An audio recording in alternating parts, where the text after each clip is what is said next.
Welcome back, it's me, Lou. I'm here for another action figure unboxing and review, and today we are featuring Marvel's Legion. So this is part of the Marvel Legends line of action figures by Hasbro. It belongs to the X-Men Age of Apocalypse toy line.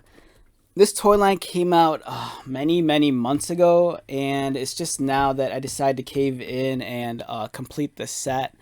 The figures, they've been been marked down recently on the secondary market and also on Amazon, so I thought now was a better time than never to go back and pick up some of these action figures. So previously, way back when the line first came out, I reviewed Magneto and Rogue, but the remaining 5 figures, I don't know, for whatever reason, I just kind of put them off. But here we are. We're going to take a look at some of them today, starting with Legion. Alright, so let's get started. So we have Legion. Looks great in the box. As you can see, he comes with a builder figure piece for Colossus. It looks like it's Colossus', I want to say right leg, I think. There's 2 extra hands. These are fists, and Legion comes equipped with 2 open palmed hands right there. Nice looking figure. Great illustration on the side and also on the back. As for his description, Marvel's Legion. The son of Charles Xavier, Legion gets his incredible mind from his legendary father, but must balance unimaginable mutant powers with his mental illness. Alright, so for longtime X-Men fans, you'll remember Legion being kind of off his rocker. But more recently, they've kind of put the spotlight back on him, but in a good way. He's been paired up with Nightcrawler in the newer issues of X-Men. They've been working together, taking care of business on Krakoa. And I think in the newest issue of, I can't remember the title, he's working with Nightcrawler, and they're kind of like forming some sort of like, it's almost like a police division on Krakoa, and the police station's kind of like harbored inside of Legion's mind. It's a really interesting take on the character. I'm enjoying it a lot. And let's get started with this guy. Alright, so first impressions of Legion while he's still in this tray. It looks great. This is kind of based off more of his classic looks. That's why it's kind of like in these like it's almost like a hospital kind of gown or scrubs or something. You know, it's a much more iconic look than what he looks like now. But he has his trademark hair, you know, the really tall flat top. He kind of has a weird twinkle in his eye, you know, kind of like hinting at his instability.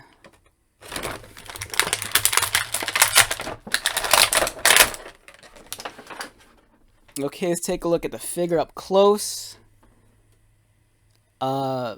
Yeah, I'm really liking the head sculpt a lot. It's really well done. The hair is like super crazy tall. And that brings in the character at about, let's take a look at his height. You're looking at a figure that's nearly 7 inches tall with the crazy hair.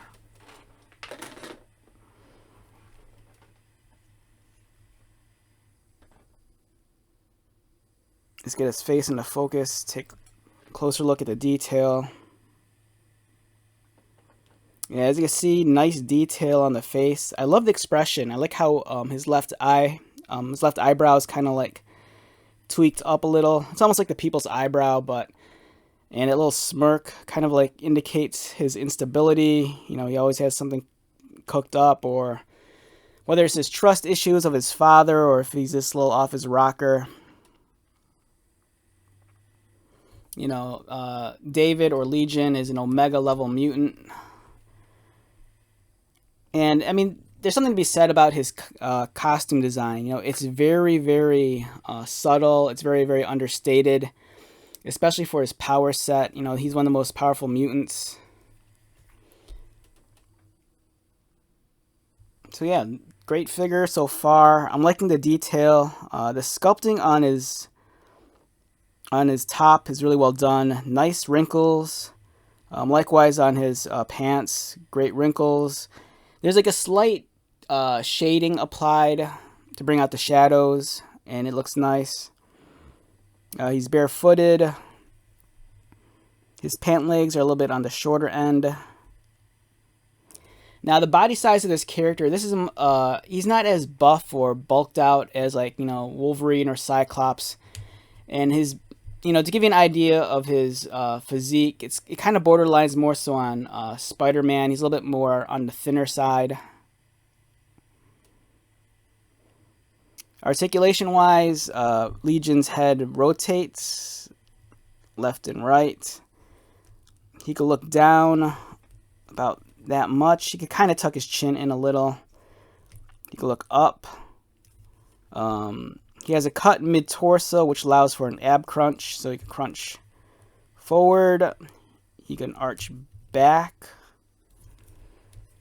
He has a waist swivel. His arms rotate, and then they also go outward.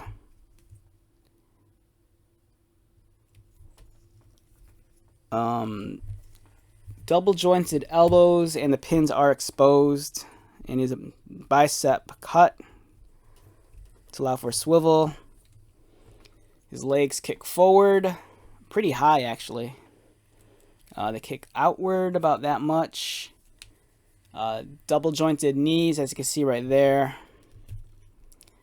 and articulated ankles and feet.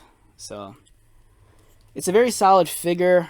If you can find them, you know, for a lesser price than retail, I'd suggest picking it up.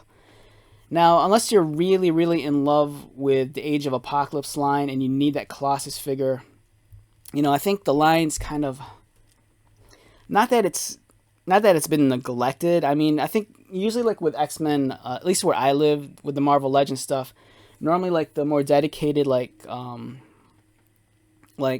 characters that are based more like on the iconic looks of the character normally sell pretty well, especially if they're like some of the core cast, you know, like Wolverine, Jean Grey, Cyclops. For many people, you know, I can imagine them seeing Legion as being a second-tier character. You know, unless you're like a long-time fan, you might not have a whole lot of history or, you know, be very sentimental about this guy. He is Professor X's son, and, you know, in terms of a figure on your shelf, he's not the most eye-catching action figure outside of his tall, flat top. But, you know, if you're a completionist or really into the Age of Apocalypse, I think he's well worth the purchase. If you're more about like iconic classic characters and the core group of X-Men characters, this might be an easy pass, but it really depends on how bad you need that Colossus Build-A-Figure piece. You know, you can always resort to eBay and just buy the piece by itself. You know, for me, I'm a big fan of the character, so the purchase was, you know, it was an easy purchase, especially since I bought this figure slightly on sale. If I had to rate this figure on a scale of 1 to 10, for me it's an easy 8. It looks like David, you know, the articulation's there, and I think it's a fun figure. I think it'd been nice if they included some, like, special effects for the character. You know, like Psylocke has her, like, Psi Knife, Psi Sword. Professor X kind of has that, like, psionic bubble that goes around his head. You know, it'd be nice if there was some way to denote this guy's, like, power set. Like, you know, whether they included those kind of weird looking plasma pieces or something that, you know, indicates that he's capable of something. You know, if you look at this figure straight up, there's not a whole lot of draw to him, especially if you're a kid. You know, there's not a whole lot of play accessories outside the 2 additional hands. So unless you're like a hardcore X-Men fan or you really want that Colossus piece, I think this is kind of an easy pass. But if you're in love with Age of Apocalypse, or if you're in love with the character, or if you just want another villain, you know, it's well worth the purchase. Alright, so let's wrap this video up. Once again, my name is Lou. If you are new to my channel, welcome. If you're a returning subscriber viewer, thank you so much for your support. So, until the next video, be safe, take care of yourself, and most importantly, be happy. And I'll see you in the next one. Alright, later.